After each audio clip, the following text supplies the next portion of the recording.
In 1834, deep in rural Virginia, a well-respected family hid the most horrifying secret that community had ever dared to imagine. When authorities finally pried open the basement door of the Sullivan estate, darkness wasn't the worst thing waiting inside. There, chained to the cold stone walls, they found 47 children, starving, diseased, and some already lifeless. How did they get there? And what was the Sullivan family really doing behind those shuttered windows? Stay with me until the end of this story, because the confessions that emerged after the rescue didn't just shock the state of Virginia, they continue to haunt the Sullivan bloodline to this very day.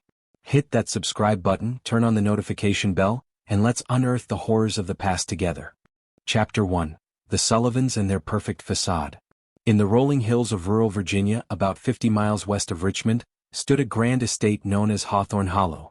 It was an imposing structure, 2 stories of elegant brickwork, tall windows framed by dark green shutters, a wraparound porch adorned with carved columns and rocking chairs that seemed to beckon visitors to stay a while. From the dusty road, it looked like the embodiment of Southern charm and prosperity.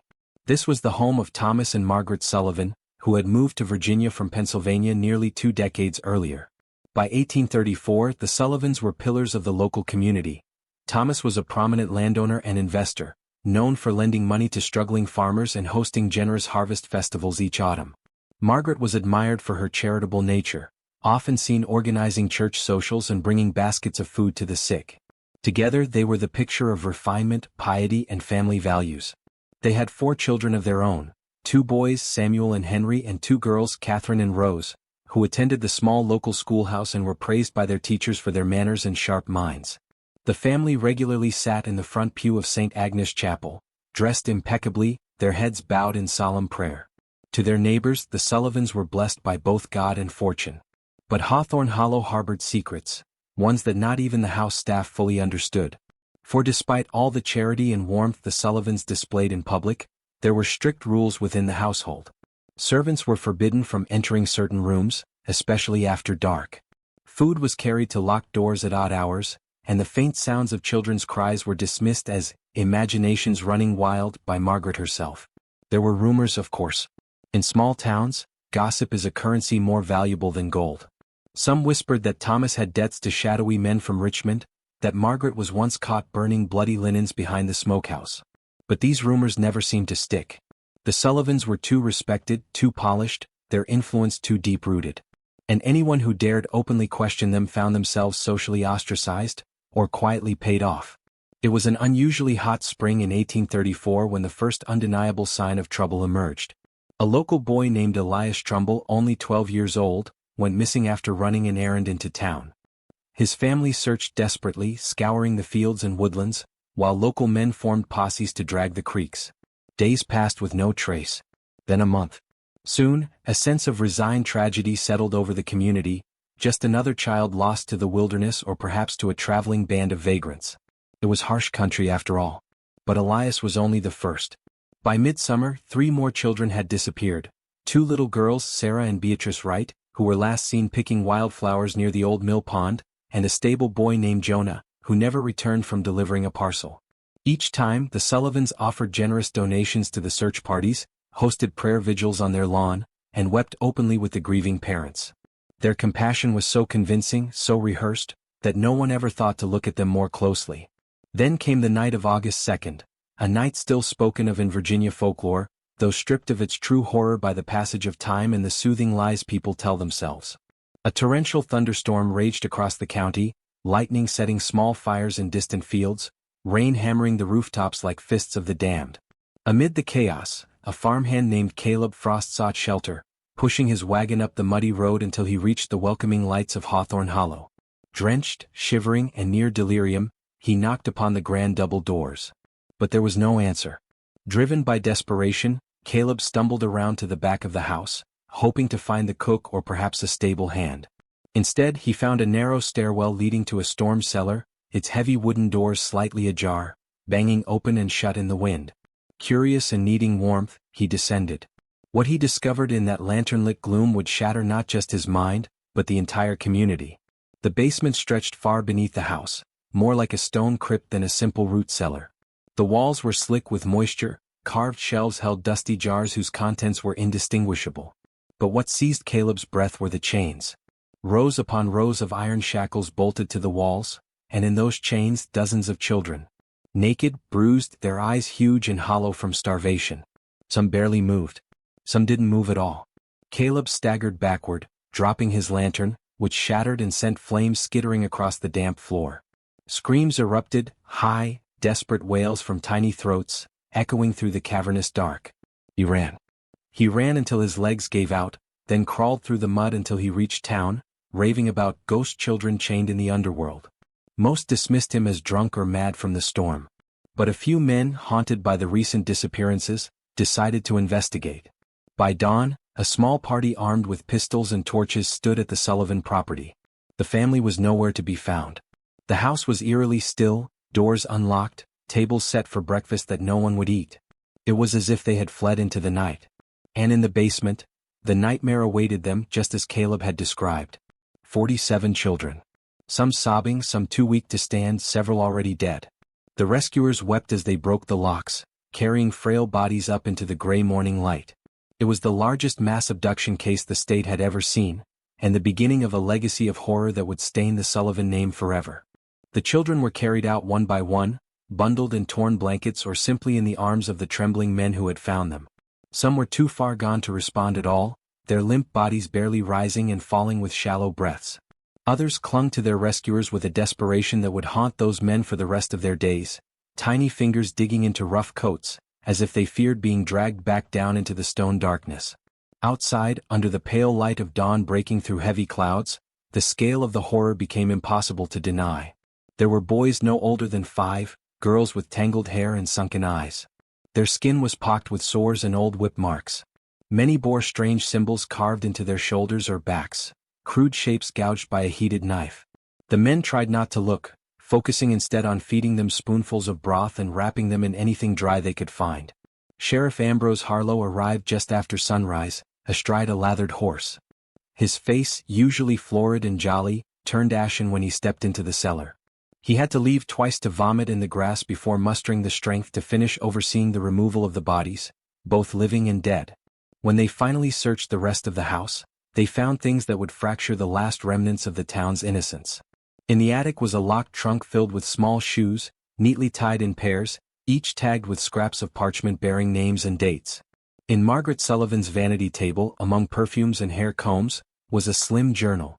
Its pages were covered not with neat housekeeping lists or social invitations, but with unsettling ramblings about cleansing little souls, binding light to darkness, and feeding the hollow beneath.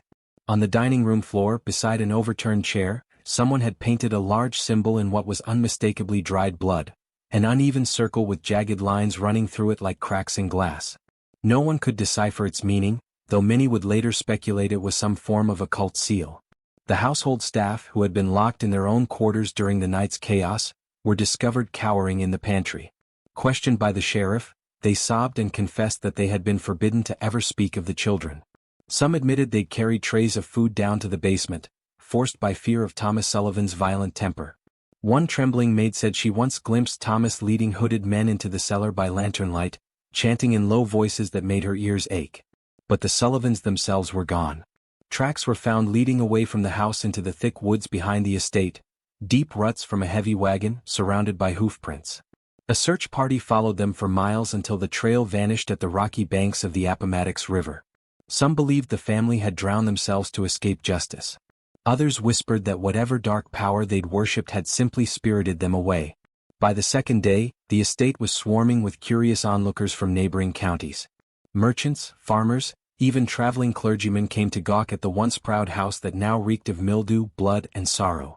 The children who survived were taken to the small church infirmary in town, where local women worked tirelessly to clean their wounds and spoon thin porridge past cracked lips.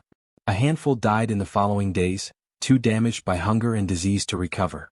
And so it was that Hawthorne Hollow, the jewel of the countryside, became a symbol of rot.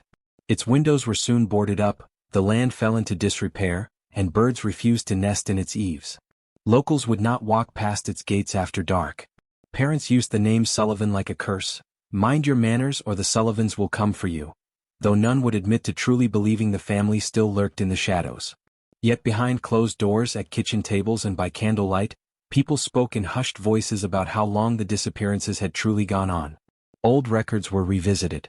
Lists of missing children were drawn up, going back more than a decade. By some counts, nearly 70 children had vanished from surrounding counties since the Sullivans arrived in Virginia. And always the same question: why? Why chain dozens of children in a basement, starve them, carve symbols into their flesh? Was it simple madness? Or something much older and darker than any would dare admit aloud? The sheriff could not sleep. Neither could his deputies. Those who'd stepped into that cellar often woke screaming in the middle of the night, hands clawing at phantom chains. A few turned to drink. One young deputy put a bullet through his own heart just 6 weeks later, leaving a note that simply read, "Their eyes follow me." Thus the legend of the Sullivan family began, not merely as a story of a monstrous household, but as a curse upon the very soil. For in the years that followed, more than one farmer who purchased the old Sullivan land would find their livestock mutilated in inexplicable ways, or their own children waking with bloodied feet after wandering outside in their sleep. And still the main question remained unanswered. Where had Thomas and Margaret gone, and what had truly driven them to such inhuman cruelty? Chapter 2: Whispers in the Walls. The days that followed the discovery in the Sullivan basement plunged the entire county into a suffocating dread. The church bells tolled endlessly, not for weddings or harvest fairs, but for funerals, each chime a grim reminder of what lay beneath the pious surface of their world. Sheriff Harlow organized a formal investigation. He sent urgent riders to Richmond, demanding state authorities and physicians to assist. Soon, men arrived in dark coats carrying notebooks and measuring tapes, poking through Hawthorne Hollow as though cataloging the anatomy of a corpse. They photographed the basement, sketched the chains, and carefully copied the symbols carved into the children's skin. Some of these men returned to the capital with hollow eyes, refusing ever to speak of what they'd documented. Meanwhile, local priests were summoned. Father Benedict, the elderly pastor of St. Agnes, brought with him 2 younger clergymen. They performed solemn rites in the cellar, sprinkling holy water that hissed upon contact with the stones. Candles were lit in every corner, prayers echoing off the damp walls. Yet the men later confessed, over stiff glasses of brandy, that they felt something shifting in the darkness, like heavy breath being drawn into lungs that should not exist. One of the junior priests claimed he heard faint laughter from the shadows. He left the ministry within the month. As for the surviving children, most were too weak or traumatized to offer coherent accounts. They flinched at sudden sounds, wept if anyone approached too quickly, and muttered feverishly in their sleep. A few whispered half-formed tales of the dark woman with needles, or the man with no eyes who came from the floor. When questioned by the sheriff, they often turned their faces to the wall and began to scratch at the plaster until their fingernails bled. More tangible clues came from the terrified household staff. Interrogated under threat of arrest, they finally began to spill secrets they'd long carried in trembling hearts.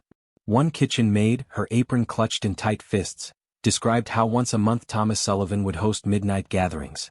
Coaches would arrive from distant towns, masked figures stepping down with stiff dignity. They carried black valises and never spoke to the servants. The cook remembered seeing Margaret pass among them with silver goblets of steaming dark liquid, her face alight with a fervor he found obscene. A stable boy recounted hearing wailing beneath the floorboards. Not the cries of children, he was certain of that, but something larger, guttural, wet. Once, after such a night, he found long streaks of what looked like bile across the cellar steps, and a clump of dark hair that coiled like worms in his hand before he dropped it in horror. But the most chilling account came from Miriam, the governess who had taught the Sullivan children their French and catechism. In a shaking voice, she told the sheriff she'd often heard Margaret speaking softly in the nursery after everyone else had retired. At first, she assumed it was a mother soothing her daughters. Then she realized there were responses, raspy voices that seemed too deep, too numerous for just the 2 Sullivan girls. Once, peering through the cracked door, she saw Margaret kneeling before an empty corner of the room, her arms outstretched, whispering in a language that made Miriam's ears ring. When Margaret rose, there were handprints on her gown. Small, wet, and red. The sheriff tried to remain grounded in reason, writing it off as mass hysteria fueled by recent horrors. But reason frayed with each passing night. Deputies posted to guard the estate reported seeing shapes moving through the upper windows, slender figures drifting from room to room, though the house was empty. More than one man abandoned his post by sunrise, refusing ever to return. Then came the matter of the garden. The Sullivans had once maintained a fine orchard and rows of heirloom roses that bloomed blood red in summer. But after the discovery in the cellar, these plants twisted grotesquely. Fruit blackened on the branch, Petals drooped like shriveled tongues, and the soil itself cracked open in long dark fissures. Some said it was simply neglect. Others pointed to a goat found one morning standing dead amid the hedges, its belly slit from throat to tail, entrails carefully removed and arranged in a perfect circle. And always the question that clawed at every mind: why? What purpose did it serve to keep 47 children in chains? An itinerant preacher from North Carolina claimed to have seen symbols like those carved into the children in old European grimoires, marks to bind innocence as an offering. A local widow insisted she'd heard stories as a girl of spirits that demanded payment in youth to grant longevity and wealth. The final blow to the community's fragile composure came when the state men decided to excavate beneath the house. Driven by both horror and morbid curiosity, they dug into the packed earth of the cellar, following cracks that seemed almost deliberate. Less than 4 feet down, they uncovered a crude tunnel, wide enough for a man to crawl. It stretched under the house toward the treeline. Inside they found scraps of clothing, doll heads gnawed by rats, and smears of something black that refused to wash off. Worse still, one deputy emerged gibbering about eyes in the dark, hundreds of eyes, blinking open along the dirt walls, watching him as he scrambled backward. He was dismissed as unfit, sent home in restraints after clawing deep furrows into his own cheeks. Rumors now raced faster than any horse. The Sullivans had fled into that tunnel, people said, to join whatever dwelled beneath their land. Or perhaps they were taken, body and soul, by the very forces they had courted for decades. Some claimed to see Thomas or Margaret lurking at the edge of their fields at twilight, calling silently with outstretched hands. By the start of winter, even the most skeptical townsfolk avoided the old estate. No one would cut its timber or hunt the woods behind it. Hawthorne Hollow stood abandoned, a monument to secrets the living could not bear to exhume. But deep inside the fevered minds of those who had peered into the basement, or walked too close to the mouth of that tunnel, an echo remained, like faint laughter drifting up from somewhere far below. Even after the official investigations concluded, when the men from Richmond packed up their sketches and samples, and the church authorities declared the estate an affront to God, the land itself did not rest. Villagers reported odd happenings near Hawthorne Hollow.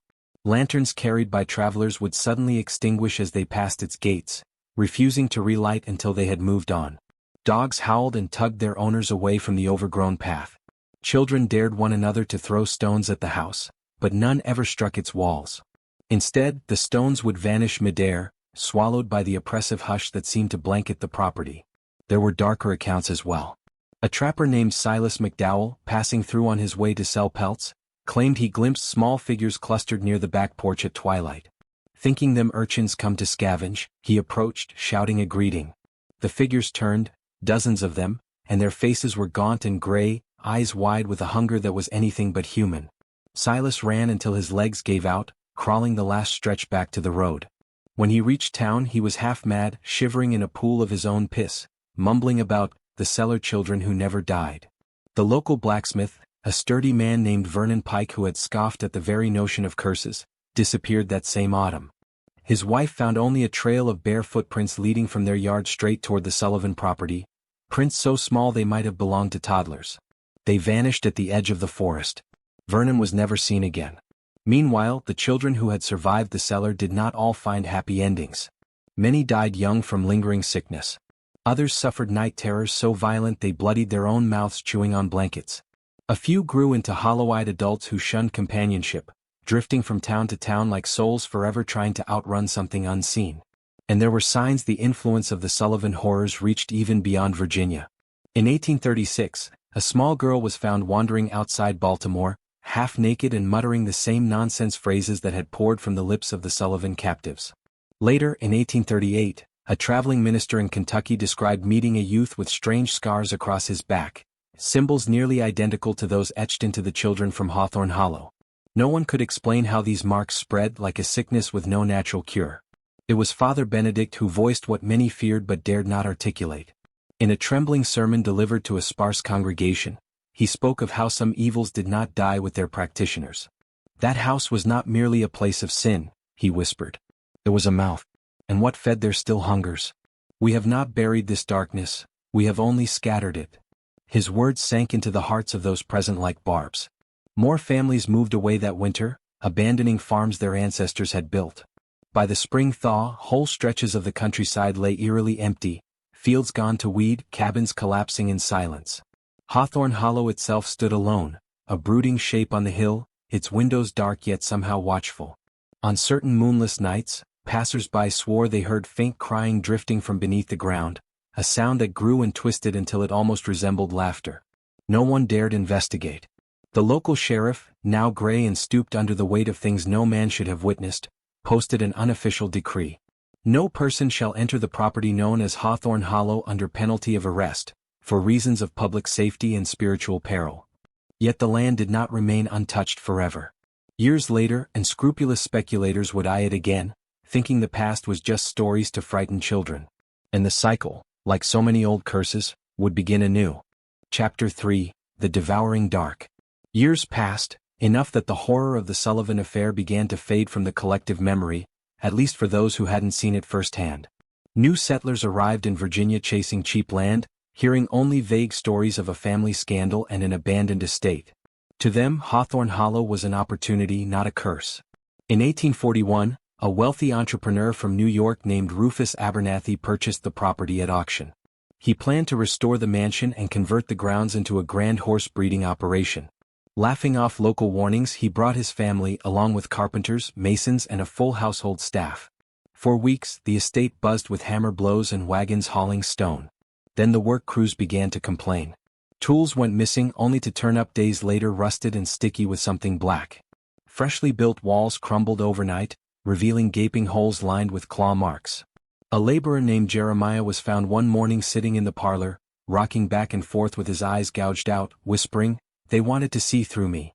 The Abernathy's ignored these incidents until one night when their youngest daughter, Lillian, failed to come down for supper. Searching the house by candlelight, they found her at last in the old nursery, standing on tiptoe against the wall, tracing something with her fingers. The wallpaper peeled back under her touch, revealing lines drawn in what looked disturbingly like old blood. They spiraled outward from a point beneath the floorboards. Lillian smiled at her parents with vacant eyes. "He told me it's time to come home," she said. She was dead by morning, her throat torn open by some force no doctor could identify, no animal bites, no human finger marks. Just ripped flesh as if by invisible jaws. The Abernathy's fled that very night. Hawthorne Hollow returned to silence, but its appetite was not sated. Nearly a decade later, a group of spiritualists and amateur scholars from Philadelphia, men who fancied themselves pioneers of the modern science of magnetism and necrography, secured permission to explore the house. They arrived with trunks of instruments, pendulums, glass rods for channeling ether, and delicate wire cages meant to trap spectral residues. They were smug, dismissive of local superstition. On their second evening, they held a séance in the basement, gathering around an ornate table they'd imported just for the occasion. Chanting in a mishmash of Latin, French, and half-invented tongues, they called out to any intelligence bound to these grounds. Something answered. The candle flames inverted, burning blue at their bases and growing thin like needles. A rank odor filled the cellar, hot copper rotting milk. One of the men began to convulse, eyes rolling back, teeth snapping at the air. Then he bent double and vomited a mass of tiny white worms that wriggled across the table, vanishing into hairline cracks in the wood. Panicked, they bolted up the stairs, abandoning their equipment. Only one of them had the presence of mind to grab a leather-bound journal they discovered hidden behind loose bricks in the cellar wall. Later, back in Philadelphia, they dared open it. The journal was written in Margaret Sullivan's hand. It began innocuously enough: household expenses, notes on parties, drafts of letters. Then it shifted. Pages described dreams of children with eyeless faces who danced in her room at night, whispering in voices made of wind. Further on, entire passages were devoted to rituals meant to soften the veil and prepare the vessel. She wrote of needing the blood of innocence, of how Thomas had learned the proper symbols from the men in gray coats who came from across the sea, and how together they'd fed something that dwelled beneath Hawthorne Hollow. A being that promised them influence, prosperity, and life beyond the span allotted by any mortal clock. Most chilling of all were the last entries, dated just days before the cellar was discovered. "The walls have grown thin. Last night the hollow beneath whispered directly into my ear, promising that our legacy would not end with our flesh.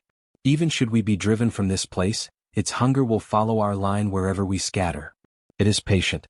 It will wait." The scholars who read those words suffered greatly in the weeks that followed. 3 died by suicide, leaving rooms spattered with blood and scrawled with circles and jagged lines that matched the symbols found on the children decades before. The journal itself disappeared from public record, though rumors persist that it resides even now in a locked archive at an old university, sealed not to protect the fragile paper, but to keep its contents from ever being read aloud again. And still Hawthorne Hollow stands. Local hunters whisper of deer found flayed in perfect geometric patterns near its gates. Children in nearby villages speak of dreams where pale boys and girls invite them to come play in the dark where it's warm. Every few years, someone foolish or curious enough breaks in. Some come back shaken, unable to explain why their hair has turned stark white overnight. Others never return at all. The house waits as it always has. And beneath its rotting foundations, the hollow waits too, its appetite endless, its promises of favor still carried on the faintest breaths that curl through those narrow tunnels. Because some hungers are timeless. And the Sullivans were only ever the beginning. In the years that followed the disastrous visit by the Philadelphia spiritualists, Hawthorne Hollow slipped deeper into legend, less a house than a festering wound on the land itself. Even the trees around it grew strangely, trunks splitting and bending away from the mansion as though recoiling in disgust. But those who strayed too close sometimes returned with stories that chilled the marrow. A peddler passing through in 1852 reported stopping to rest near the estate's old well, only to hear soft voices echoing up from its dark throat. Peering over the mossy stones, he saw dozens of tiny hands reaching up out of the blackness, their fingernails clicking against the rim like hungry insects. He fled so quickly he abandoned his entire cart of wares on the roadside. A group of Confederate soldiers camped near the estate during the early days of the Civil War, seeking shelter from a driving rain. Only 2 of the original squad staggered back to town days later, gaunt and wide-eyed, babbling about children with needle teeth who lapped at puddles of blood. The officers who interviewed them found matching symbols carved into the men's shoulders, fresh, puckered wounds that oozed a thin yellow fluid and smelled of rot. Back in town, older residents began quietly comparing these accounts to the marks found decades before on the Sullivan captives. A chill realization spread: whatever had infected Hawthorne Hollow was not confined by walls or time. It moved through blood, through whispered promises, through the raw, blind terror that only children seem to understand instinctively. Inside the house, the corruption grew bolder. Explorers who braved the sagging porch and stepped over the threshold spoke of walls that seemed to pulse gently, as if exhaling. Doors that were shut tight on arrival stood yawning open moments later. A preacher who entered the old dining room to recite psalms found the long table set for a feast, tarnished silver laid out around plates piled with something slick and dark, swarming with white larvae that writhed in perfect circles. When he tried to flee, he found the entryway sealed by a tangle of roots that had burst through the floorboards, slick with a mucus-like secretion. He hacked at them with his pocket knife until they split with an awful wet sigh, spraying a thin milky fluid that burned his skin. He ran for nearly a mile before daring to look behind him, and saw nothing there. Only empty road. Only quiet fields. By the time he reached town, the flesh on his hands was blistered and weeping. He died feverish 3 days later, raving that Margaret Sullivan had sat at the head of that grotesque table, raising a goblet to him in silent toast. What disturbed those few who studied the site most was the sense that something in Hawthorne Hollow remembered. Visitors would often find items inexplicably arranged in ways that mirrored the past, rusted chains laid out in careful rows across the basement floor, or tiny handprints smudged in dust along the nursery walls. Once, a group of college boys seeking thrills found a child's toy drum sitting upright on the grand staircase. When one of them struck it jokingly, a deep, answering knock sounded from beneath their feet. They left without bothering to collect their lanterns. Later that month, one of them awoke in his dormitory to find his sheets tangled around his ankles and fresh scratches on his chest that spelled out a single word: hunger. He was dead within the week, hanging from a beam in the attic, eyes wide, lips torn open in a rictus of final horror. Hawthorne Hollow still stands there on its hill, under skies that seem always a little darker above its roof. Locals will not speak of it by name after nightfall. Farmers who work nearby find their livestock refusing to graze on fields that face the old estate. Sometimes dogs break loose of their chains at twilight and are never seen again. Because deep beneath the sagging floors and rotting walls, the hollow waits, the same dark hollow Margaret Sullivan once wrote of, breathing softly, patiently, savoring the thin trickle of offerings that still stumble in from time to time. Its whispers never truly stopped. They drift on the wind through the Virginia woods, curling into the ears of the lonely, the lost, the greedy and the curious. Promises of secrets, of power, of love returned from the grave.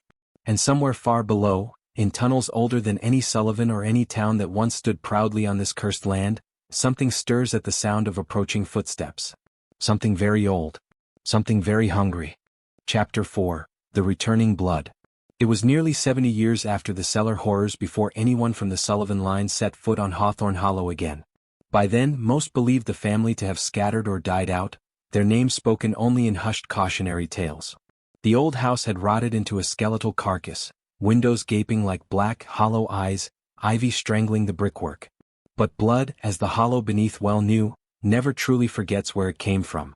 In the summer of 1903, a man named Nathaniel Cross arrived by train from Boston, accompanied by his young wife Eloise and their infant daughter.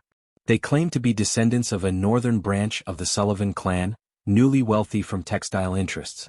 To them, Hawthorne Hollow was not a haunted ruin but an ancestral jewel ripe for restoration, a chance to recapture the dignity of an old name.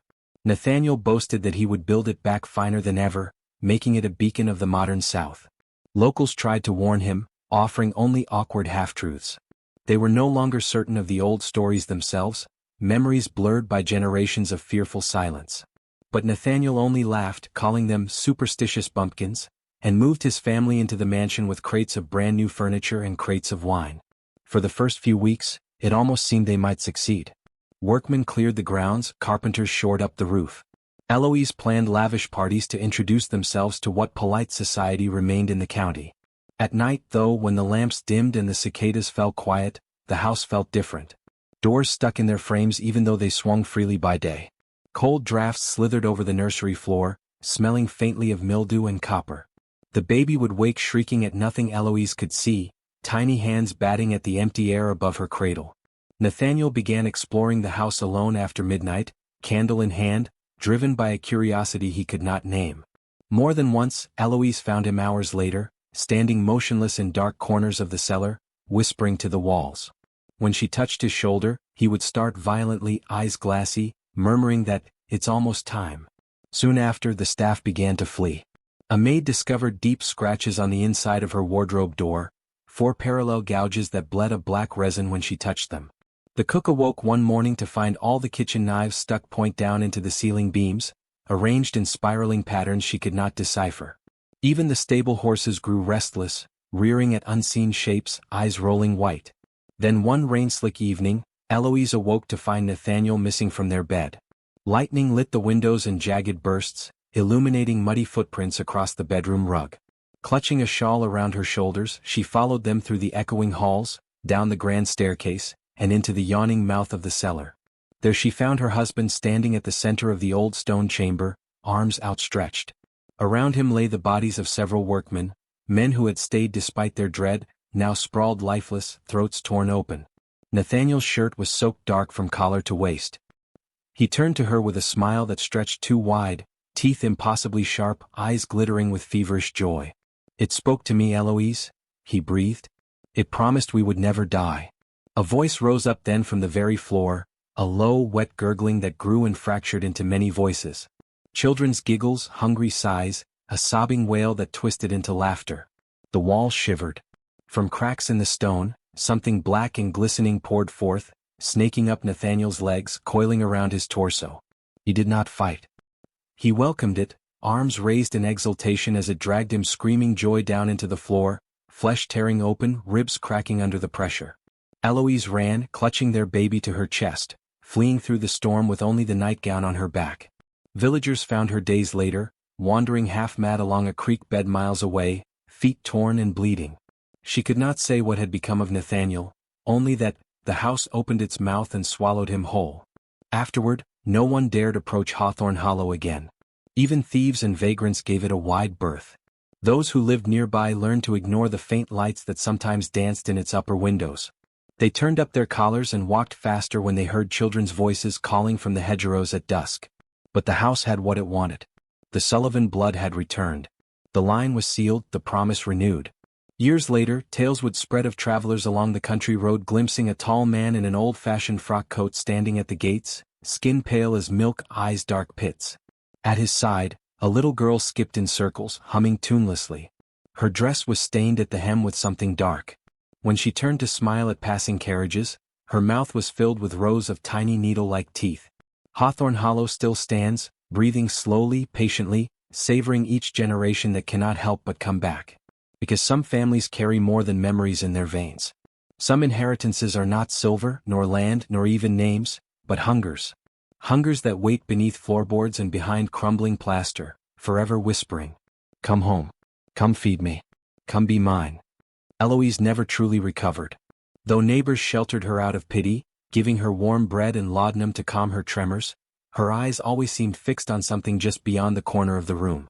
At night, she would clutch her baby girl to her breast and whisper frantic prayers, rocking until dawn. Some mornings, the infant was found lying beside her on the straw mattress, wide awake, tiny fingers tracing circles in the dust, the same spirals that had once adorned the cellar walls of Hawthorne Hollow. Those who witnessed it crossed themselves and muttered that the Sullivan blood ran thicker than reason or mercy. In the spring of 1904, Eloise vanished. Neighbors found the front door of her modest cottage open to the rain, the cradle overturned. A trail of bare footprints, impossibly small for a grown woman, led down the muddy road toward the old estate. When a search party mustered the courage to follow, they came only as far as the rusted gates of Hawthorne Hollow.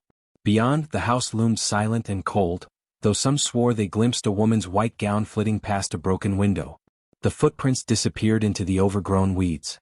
No further trace of Eloise or the child was ever found. The land around the mansion festered. Fields once rich with tobacco and rye grew nothing but brambles. Farmhands sent to clear brush often returned with infected cuts that festered into black lesions. Livestock born near the boundary of the old Sullivan property were sometimes found with twisted limbs, or eyeless faces that groped the ground with flicking tongues. Local farmers began calling it the Hollow's tax, the price of living too near the sleeping hunger that still pulsed beneath the soil.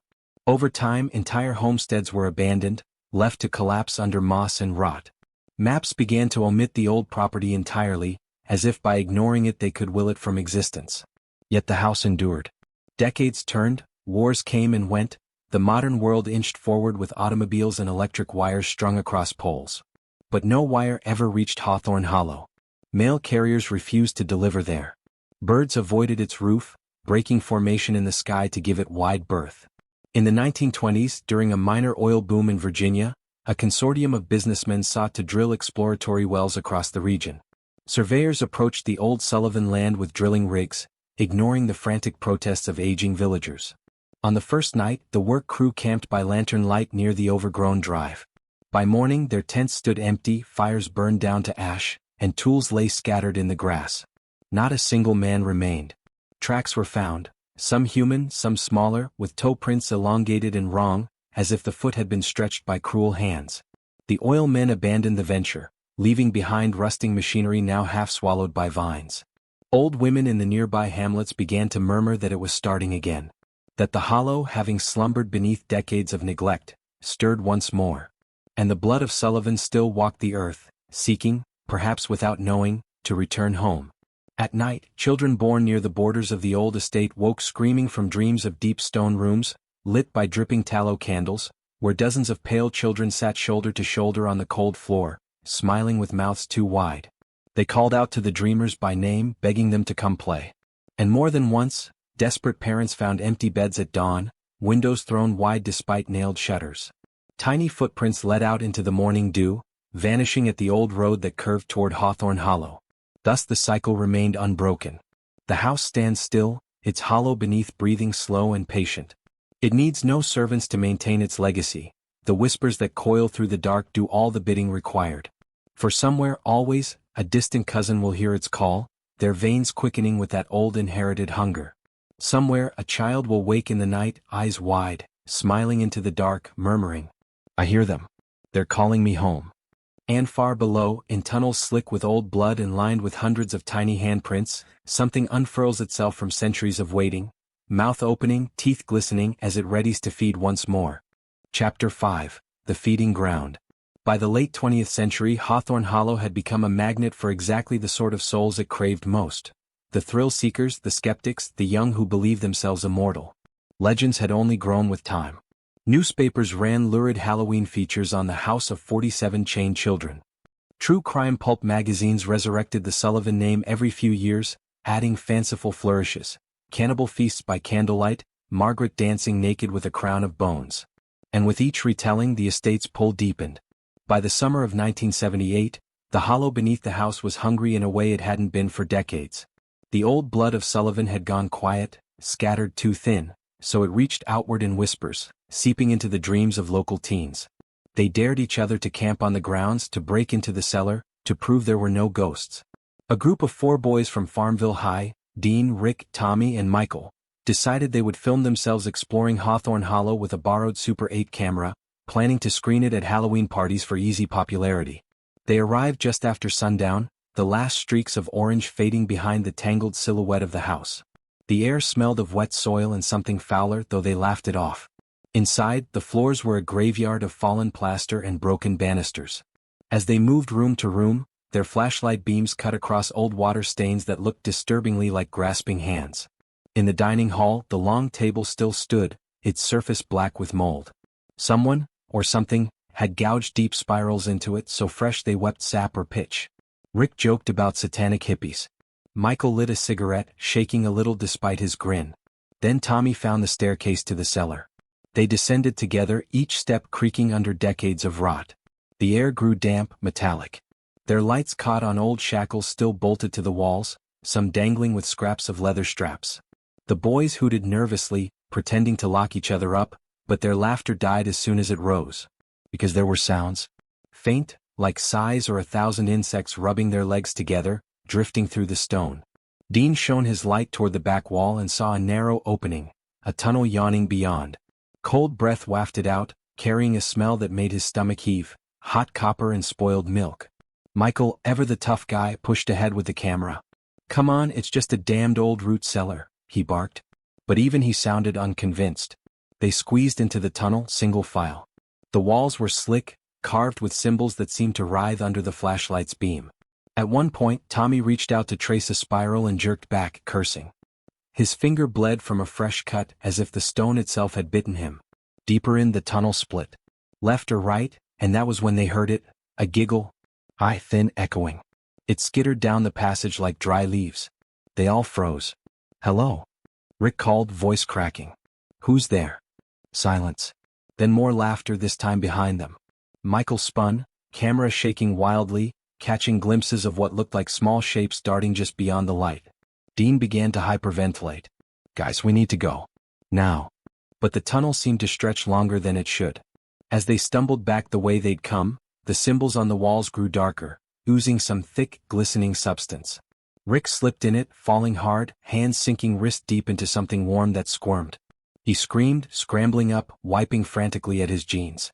They finally burst back into the cellar proper, gasping only to find the staircase gone. Or rather, the doorway was there, but behind it was solid brick, seamless and cold. Tommy began to pound on the wall, shouting, sobbing. "It was right here we came down these steps." But the house had shifted. It was alive in a way none of them could comprehend, closing them in like a lung-drawing breath. The whispers rose again, surrounding them.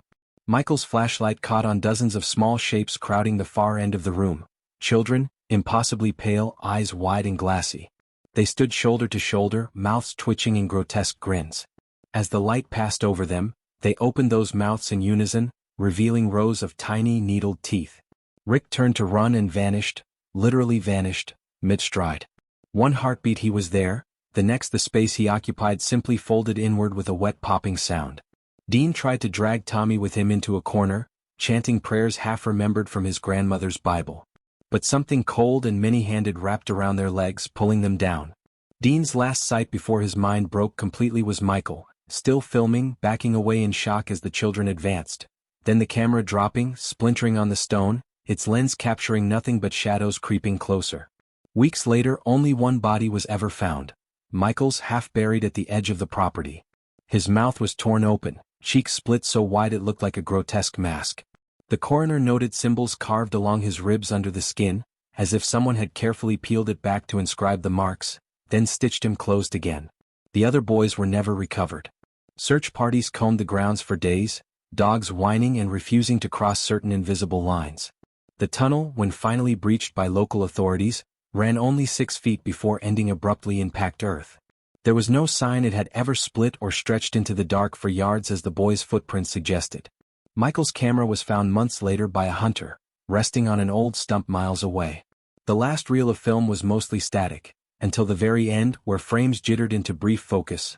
Dozens of small faces pressed close, mouths yawning wide, and somewhere behind them, an even larger mouth opening ringed with fangs waiting. After that, rumors of Hawthorne Hollow exploded across every local paper, then fizzled into urban legend again. Older residents shook their heads, muttering that fools would keep feeding the place no matter how many warnings were etched into its history. But the Hollow didn't mind. It was patient. The new blood, the hot, reckless blood of boys who didn't believe in anything they couldn't punch or drink, tasted just as sweet as any Sullivans. And it knew more would come. Because curiosity is the truest inheritance of humankind. And for Hawthorne Hollow, it was a banquet that would never run dry. Chapter 6, The Last Heir. Elliot Rourke never believed in curses. A historian by training, a genealogist by trade, he made his living untangling old records and building family trees for wealthy clients who wanted to boast of their ties to long-dead kings. To Elliot, history was a collection of dry facts, brittle paper, ink fading to sepia. It was a puzzle to be solved, not a force that could reach out of the past to snatch the living. That changed the day he discovered the name Sullivan in his own line. It was an idle curiosity at first. Ancestry databases, census rolls from the 1800s, yellowed birth records in Virginia archives. The deeper he dug, the more certain it became. His mother's people, the Tanners of Richmond, traced straight back to a daughter of Margaret Sullivan, one who had apparently fled Hawthorne Hollow as a girl before the cellar was ever uncovered. It should have been a footnote. But Elliot found himself returning to it late at night, staring at the branching lines of his family tree. He began to have dreams. Long hallways of damp stone. Children's laughter echoing just out of sight. Sometimes he woke with the taste of iron on his tongue, hands clenched so tightly his fingernails left bloody half-moons in his palms. By the spring of 2011, Elliot was determined to see the place for himself. He told colleagues it was to put family ghosts to rest, laughing off their jokes about haunted houses. But inside, something coiled tight in his chest, urging him on. Hawthorne Hollow was little more than a crumbling skeleton when he arrived. Trees had swallowed much of the front drive. Vines strangled the porch columns into grotesque shapes. The house seemed to lean toward him, windows like half-lidded eyes. His breath fogged despite the warmth of May. Inside, the air was thick with rot and the sharp tang of mold. Wallpaper peeled in long, curling tongues. He set up a small camcorder on a tripod in the foyer, a habit from documenting other historical sites, and began to wander room to room, narrating quietly. Dining hall, eastern side, original beams still visible, probably pre-1850. His voice trembled more than he wanted to admit. Shadows seemed to crowd behind every doorway. In the old nursery he found a child's doll half buried under plaster, its porcelain face cracked into a grin. Finally he came to the basement door. It hung crooked, hinges rusted, but yielded under his push with a shuddering groan. The stairs were treacherous, slick with mildew. Each step creaked like a whisper. Down in the cellar the smell was stronger, wet copper, old meat. Elliot gagged, pulling a handkerchief to his nose. His flashlight beam danced across the old shackles, the bloodstains dark on the stone. He whispered into his recorder. Chains appear consistent with early 19th century ironwork, oxidation extensive. But then he stopped. Because there, at the far wall, was an opening he hadn't expected. A tunnel. Narrow, black as pitch, cold air breathing out of it in slow gusts that ruffled his hair. Against all sense he stepped inside. The passage felt alive, pulsing subtly around him, damp walls slick against his shoulders. His light caught on marks, not just old symbols but fresh scratches, long grooves that looked as if fingernails had clawed desperately through the slime. Further in he began to hear it. A faint chorus like children singing off-key. The same melody over and over, the words just beyond comprehension. It coiled through his brain, a thread pulling tight. His feet kept moving though his mind screamed to stop. The tunnel opened abruptly into a wide chamber. The floor was covered in what at first he thought were stones, then realized were tiny bones, thousands of them, crunching under his shoes. Against the far wall stood a figure. Not a child. Not even a person. A tall shape with skin like stretched parchment, blank where eyes should have been. It opened its mouth, impossibly wide, revealing rows of needled teeth that spiraled down into darkness. Around its feet clustered dozens of smaller shapes, pale children grinning, mouths moving in that same eerie song. As Elliot's light passed over them, they turned toward him as one, heads canting at unnatural angles. "Welcome home," They spoke not in unison, but layered over one another, hundreds of small voices weaving into a tapestry of sound. Elliot tried to run. His legs did not obey. Hands, tiny, cold, closed around his wrists, his ankles pressing with shocking strength. He was dragged forward, stumbling. The tall figure stooped to meet him, breath pouring out hot and foul. Its hands cupped his face almost tenderly. Blood calls to blood, it rasped. The hollow remembers. The feast continues. Its jaws yawned wider. Elliot screamed as darkness poured over him, into him, flooding every vein. His last thought was of the family tree on his office wall, the neat lines of ancestors that now seemed to twist and squirm like worms. The camcorder in the foyer captured only silence for hours. Then, faintly, it recorded footsteps returning upstairs. The figure that passed in front of the lens was not quite Elliot, its movements too fluid, head cocking in small jerks. It paused, turning toward the camera. Where eyes should have been were twin pits of glossy black. It smiled. Then the footage cut to static. Hawthorne Hollow stands still, roots deeper than mere stone. It waits because it knows the cycle is as old as hunger itself. Somewhere in the world, another line of Sullivan blood will wake screaming from dreams of tunnels and laughter. And they too will come, drawn by a pull written into their very marrow. Because some houses do not merely haunt. They inherit. And the hollow beneath Virginia remains forever open, forever whispering. Come home. Feed me. Be mine. Hours later, or was it days? Elliot awoke lying on the cold stone floor of the basement. His flashlight was gone. The tunnel entrance was gone. There was only dark, damp wall where it had been. He tried to rise, but pain lanced through his limbs as though tiny hooks were embedded deep in his muscles. His breath misted. The cellar felt colder than death. And he realized he was not alone. Shapes moved at the edges of his sight. Small shapes, crawling over the old iron chains, slipping along the walls, giggling softly. One brushed against his leg. His skin was slick, clammy. He gagged on the stench of rot and copper. When he tried to speak, his mouth felt wrong. Heavy. Swollen.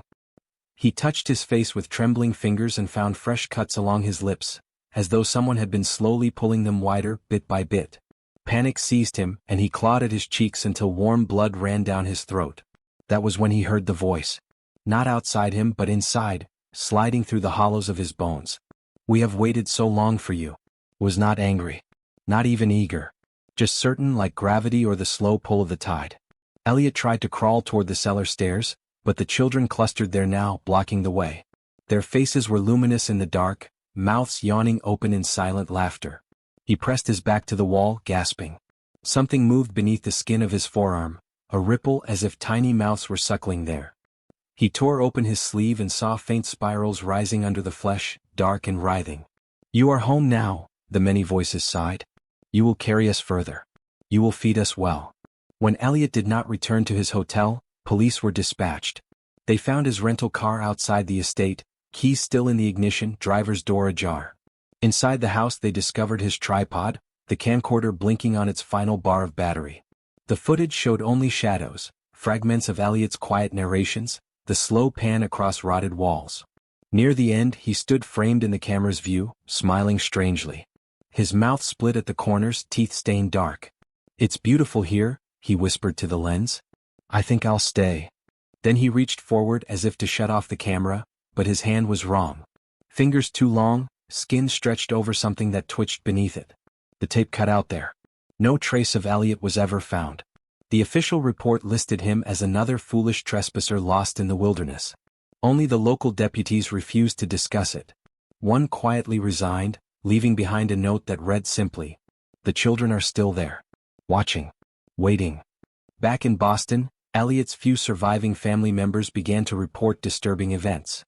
His niece woke one morning with spiral bruises coiling up her arms. His sister swore she heard small voices whispering her name from inside closets and drains. In time they too would be drawn back, one by one, like moths to a lantern whose light was made of hunger. Because Hawthorne Hollow is patient. It understands the deep currents of blood and memory better than any human. It does not need to chase. It simply waits, mouth open, forever whispering to the marrow of the lost and curious. Come home. Feed me. Carry me onward. And somewhere beneath that crumbling Virginian earth, the hollow shivers with delight, knowing that as long as humanity loves old stories, old mysteries, old roots, it will never go hungry again. Epilogue, The Hollow That Devours. From an investigative piece by Daniel Whitlock, The Virginia Review, October 2013. I first heard of Hawthorne Hollow while researching local legends for a series on America's most haunted sites. At best, I expected a few musty archives and some elderly townspeople eager to share colorful ghost tales. I did not expect the pattern of disappearances that stretched from the 1830s right up to this decade. I did not expect to meet families still so terrified of that old ruin they wouldn't so much as drive past it after sunset. Most of all, I did not expect to become convinced that something, whether born of madness, superstition, or an older horror beyond naming, truly resides there. The official records. The Virginia State Archives hold several battered boxes labeled simply Hawthorne Hollow/Sullivan family. Inside are yellowed arrest warrants never executed, faded testimonies of sobbing maids, and grisly coroner reports dating back to 1834 when the cellar was first uncovered.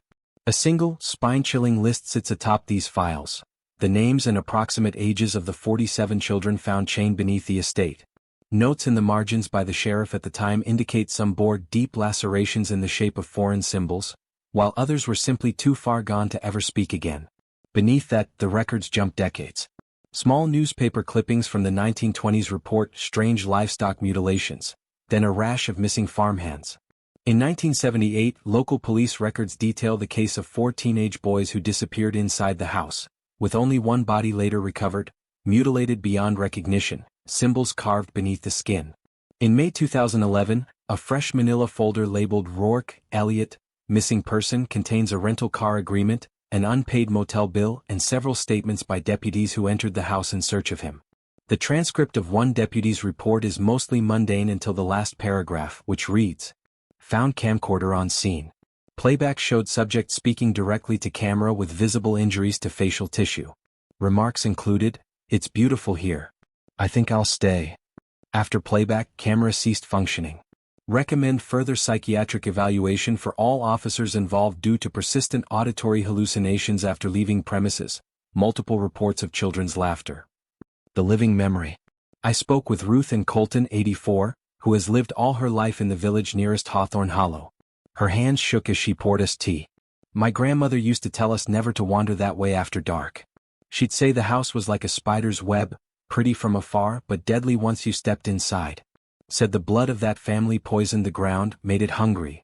When I asked if she believed the stories about the Sullivan descendants returning generation after generation, her watery blue eyes fixed on mine with startling intensity. "It's not always about belief, dear. Some things just are. Same as death. Same as winter. If you hear your name whispered on that wind, you run." A trace in modern blood. Out of professional habit, I contacted a genealogical service. They confirmed that while the Sullivan line is fractured and obscured by marriages and relocations, DNA databases tie living families across Virginia, Massachusetts, even Oregon back to Margaret Sullivan's children. A troubling note in their report indicated that 2 direct Sullivan descendants had visited the area within the last 10 years. Neither could be located for comment. One had reportedly set out to reconnect with old family property in 2009 and simply never returned to work. His apartment was cleared out 6 months later. No forwarding address was ever provided. Back to the Hollow. I would be lying if I claimed I didn't feel drawn there myself. On a gray morning in September, I parked at the end of what remained of the old drive. Hawthorne Hollow rose before me like the carcass of some enormous animal, ribs of broken wood exposed, windows dark as sockets. Even standing outside the gates, the air tasted wrong, sweet and coppery. The trees seemed to lean away. I did not go inside. I could not. A lifetime of skepticism evaporated under that silent, oppressive stare from the house. As I turned to leave, I thought I heard small voices whispering from the hedges. Just a trick of wind through dead branches, surely. But later, listening to the audio recorder clipped to my pocket, I found a faint chorus layered under my own breath and footfalls. "Come home. Come feed me. Be mine." A quiet horror. When I returned to town, I shared this with a local pastor, hoping for reassurance. Instead, he clasped my hand so tightly his knuckles whitened. "Don't dwell on it, son," he whispered. "The more you think of it, the closer it comes." Since then, my dreams have grown strange. Long tunnels slick with black moss. Children laughing where there should be silence. At my last physical, the doctor remarked on unusual spirals of scar tissue rising faintly along my ribs, as if scratched there long ago. I have no memory of any injury. Closing lines. Hawthorne Hollow stands still as it always has, patient and watchful. If you look for it on modern GPS, you'll find only a blank stretch of forest. Maps have quietly deleted it, as though the land itself insists on being forgotten. But if you follow the old county roads and pay attention to the way your skin crawls, you'll know when you're near. And maybe, if you're of the old blood or simply too curious for your own good, you'll hear the hollow calling to you too. Because some hungers are older than memory. And some family roots run so deep they never let go.